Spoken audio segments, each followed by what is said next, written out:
With the return of skating back into the mainstream, or semi back in the mainstream, especially with the re-releases and remakes of Tony Hawk, and then all the spiritual successful indie games that are coming out that are inspired by skate, it only seemed fitting that EA would try to bring this series back alive 15 years later with the return of, well, skate. The time with a period. Since this is a soft reboot here, any of it did start out as Skate 4, but once the game ended up switching over to being a free-to-play title, which it still is, which we will get to, because that is a whole can of worms, of course they just decided to do a reboot instead. But the thing is it really worth the last 15 years of wanting a sequel, or are we just better off pretending that little side thing in the free-to-play market just never happened? Let's just go ahead, get into this, and discuss everything you need to know about the Skate 2025. So to start off here, you will go ahead and create your skater, male, female, with a few options here and there for customization. Lucky enough, a lot of the customization stuff is something you can change at really any point within the game. But when it comes to the character creation, it's pretty much normal bare-bone situation here. And the outfits and clothing and skating boards for your skater is very limited in the beginning, since a lot of the stuff will tie back into the free-to-play stuff, which we will get to. But once you go ahead, run through a little bit of a tutorial, you are officially dumped inside of the new city location for the skate. And the skate area is broken up between 4 different regions, and each of the regions having their own characters in quotation mark here, and events that you can take part in for your skating journey. Do not affect any in-depth story of becoming the best skater ever. This is very much just set up as a bare-bone story to just get you in there and experimenting within the game itself. Since a lot of the story quests are pretty much made up of the so-called skater NPC that you won't even see beyond a voiceover and some little artwork on the side of the other skater, pretty much giving you a quest to do here. But just know you will not see any actual professional skaters or anything like that. This is all 100% made up characters. And the game itself is framed in the whole city was created for skater by skaters, and kind of giving the like HOA vibe that is made up of, well, just skaters. Since everything in this city is all about skating, doing lines, and getting the best tricks you can. But with that being said, when we get into the gameplay itself, it is broken up into 2 different types here. We do still have the original control scheme from the original games, with the whole using the joystick controlling your feet, as well as a simple control scheme if you just want to jump in and just start nailing tricks without having to be so precise like you would with the original control scheme. But with that being said, I do gotta say, as someone who is using the original control, it still feels pretty easy compared to before. I don't know if a lot of tricks are a little more generous, or is it just more fine-tuning, since it once again have been 15 years here. But nonetheless, you do still have the classic control, and it adds depth to it as it ever was. But it does feel a little more simple and a little more arcadey here. But then again, with that being said, I get technically Skate 3 was also leaning more arcadey, and it's continuing on with that trend here. So if you are someone who love doing insane gaps, being met with the physics, that is all here for you to still take part in. But when it comes to the actual gameplay, once you are actually doing the quests for the NPCs, as well as your new AI buddy, which, let's be honest real quick on the whole NPC and AI, the lighting is not good, the voice act is passable, but I bet probably a lot of just uncomfortable cringiness of whiny characters and he talking, because they do not really add anything to the overall story or quests that you are doing. I wonder when they'll fix this bridge. I mean, one giant squid versus super yacht incident and we just stop being able to go to the North Shore. Boo! Seems like something the SVCC should address. But once again, with the quests itself, they are broken up into a few types here. And these types are broken up into different categories, pretty similar to something you might see in like the Tony Hawk series, being when you select a quest. If you are doing a quest that is tied to like tricks, you will have a 4 to 5 quests that you can take part within some time limit, most of the time no time limit, of doing X amount of goal, doing a specific trick, or hitting stuff in certain orders, or maybe you collecting some bearings or other items in the game itself. But the thing is, even if the structure itself does seem a little bit like Tony Hawk, it is not really at all as well.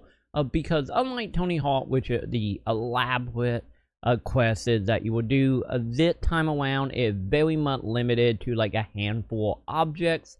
Might it be a bank or a bench or maybe some type of lamp.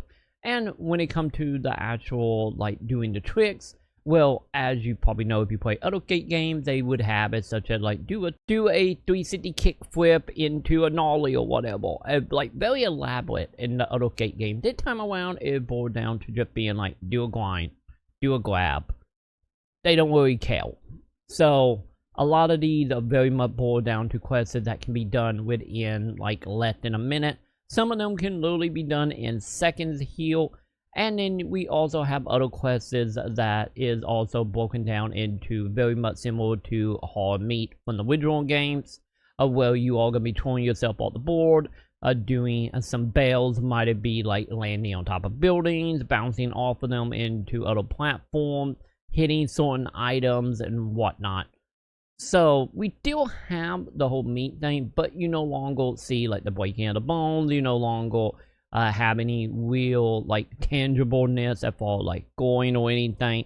Most of the quests just pretty much evolve in hit the item because they told you to. And then we have our quests that is all about lining, of which is mainly hitting a handful of items by collecting bearings and having to do it all in one line without falling. And that pretty much most of the quest structure beginning in the game itself. And the progression is not only tied to the quests, because you do have once again the story NPC that will talk to you every once in a while, but you will also have to do a number of these to then unlock the net regions to go into the city. And in return, a lot of the quests just become super repetitive, super quickly. And then when it comes to like the characters and stuff, it doesn't exactly add to the atmosphere at all. Because one of the biggest downside of a skate here is its connection to skate culture is just not here at all. Pretty much all culture that is tied to skating pretty much been removed, and it's very much bare bones. And in return, I think that also don't help with the repetitiveness, because you are not trying to get, you know, interaction with certain skaters. You're not trying to unlock like brands or skate decks or anything at all. Because most of the stuff that you do unlock here is just normal non-Pacific skateboards, since we do not really have any type of crossover once again with skate culture here outside of some trasher stuff. But you're not going to be unlocking like zero balls or, you know, elements or enjoy or anything like that. It pretty much like very much have that like Walmart knockoff to the skate decks and wheels, and that in return also translate to the clothes as well, since a lot of clothes are very simple t-shirt, hoodies, normal pants, and most of them that are just like weekends of each other that once again don't really add a lot visually to your character as well. And then when it comes to actually unlocking the decks and skateboards, this is where the free-to-play stuff start kicking in. Well, yes, you can of course buy currency of real money that you can then use to purchase skins and outfits as well. Or you can just go ahead and buy bundles with on real cash. But sadly, when it comes to the microtransaction bit, like always with these types of games, you will have a currency that are going to one over, since it's not quite one-to-one when it comes to real money. So effect to have currency left in the game. But outside of outfit, farm deck, currency, that is pretty much about it for the microtransaction. There are no battle pass, there is nothing of that sort. We do have loot boxes, but the loot boxes are tying back into the quests and the progression of your gator, which is the main point of the game. Is with the quests, as I talked about before, being multiple quests per, I get event quests or whatever you want to describe it as. Well, as you are doing the quests, that you will be given not only affiliates, but you will be also be given a distant currency, distant in the money currency, and that currency will be used to buy loot boxes in game. Once again, this is all at the time of the video. Is 100% in game. You cannot buy the loot boxes. You cannot buy the other currency. You only get it by completing quests. So as you complete the quests and you get the affiliate, you level up, and when you level up, you will unlock different tiers of loot boxes, and each loot box category is tied to whatever region you are in. So you will have a grand total of 3 different loot boxes that you can get your hands on, and the level will be tied to each of the regions in the game. So as an example here, you will go ahead at level 1, you will have access to 1 Pacific loot box. At level 2, you now get another set of loot boxes, and so on, all the way up to level 10. And each of the different loot boxes for each level do have this an amount that you will need to pay to unlock. And also there is only a set amount of loot boxes per level. Some will have 10, some will have 11. And the items in the loot boxes are random, but they are random within a set. So you can go ahead and see what exactly is in said loot box, and any if they're going to be given to you random. After you unlock all 10 or 11 loot box of that level, you will get everything out of it. But once again here, nothing really interesting in the loot boxes at all. So having you do quests to get affiliates and currency to buy the loot boxes to get rewarded with stuff that is once again very bland and very like pointless. It feels in a lot of ways, and that is pretty much the main structure of Gate at the time of this video. Do quests, gain affiliate, unlock loot boxes, and then by unlocking at number of quests, you can then unlock the net region on the map. And that is pretty much the gameplay loop as a whole. But with all that being said, any of the gating is still there, the physics is still there. So if you're someone who just like screwing around within the physics of a gate, you will probably still enjoy that. But if you're looking for anything with any amount of depth or anything of interest, or maybe that simulation that the original Gate had, you're not really going to find it here. And on top of that, if you're someone looking for a insight into Gate culture, or maybe you just want to relive your glory days of the early 2000s, you're not going to be finding that either here, with the game being very bland and in a lot of ways very flat. And that kind of translates to the environment itself. There is certain parts of the city that is really good design as far as gate spots and points where you could spend hours just trying to nail a certain trick on a certain gap. But overall, the map itself is just passable. And like I stated a moment ago, like very bland and missing like life to it. And it just feels empty and soulless to exist in.